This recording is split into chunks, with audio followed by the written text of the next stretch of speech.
There was a powerful odour of Jay's fluid in the bus, but she smelled warm, salty, of new baked bread.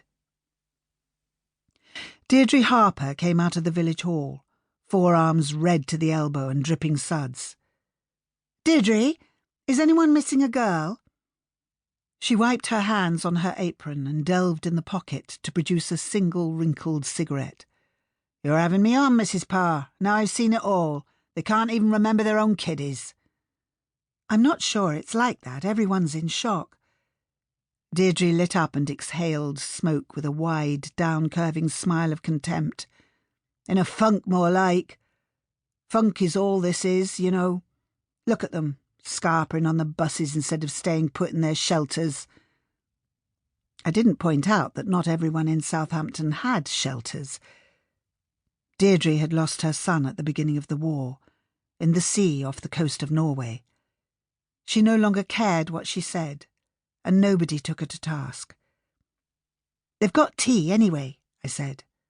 "Yes, the stockpile we were saving for the Christmas carols." She regarded the child sourly. "Your Mr. Parr will find that mother of hers. Trained for this, isn't he? Billeting officer and all." "Yes. I should go in, Deirdre." Just then she sighed, and suddenly her eyes filled. "Christ! Poor bloody Southampton. 15 mile away and such a glow off the clouds last night. It damn near lit me home." I made my way into the village hall, carrying the child through the crowd of bedraggled, bewildered, noisy people, edging round overturned chairs, youngsters sliding through puddles of spilt tea. "Whose is this little girl?" I called out. "Has anyone seen her mother?" Nobody replied. I pushed onward past a squirming terrier, a camp of sleeping babies wedged among baskets and coats, a gang of dishevelled old men making free with a hip flask. "Is anyone looking for this child?"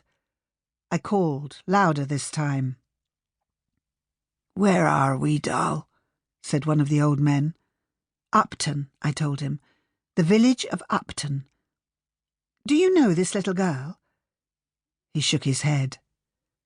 An odd smell was coming off his coat, a reek of something burnt. I moved away, but the smell remained in my nostrils. I glanced up at the high windows of the hall and saw that the light was fading fast. We didn't have long until blackout.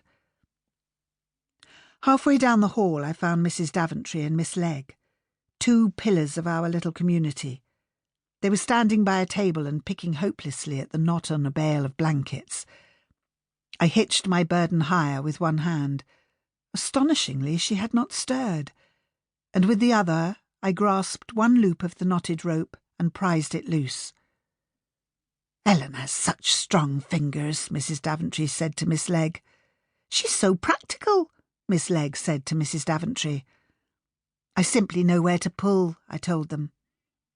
They looked at me silently. "Have you seen a woman—" I began, but just then the wind rattled the tin roof. A small boy in the corner screamed, cowering like a hen when the hawk goes over. Other children joined him, and then everyone broke out into wordless wails and cries of fright. "I must find Mr. Parr," I told the ladies, and made my way towards the back of the hall. I could hear Selwyn speaking, his true tenor that carried through the hubbub. Such a good singer my husband was, a merry singer. I followed his voice until the crowd parted at last to reveal him bending over a middle-aged couple huddled on their chairs.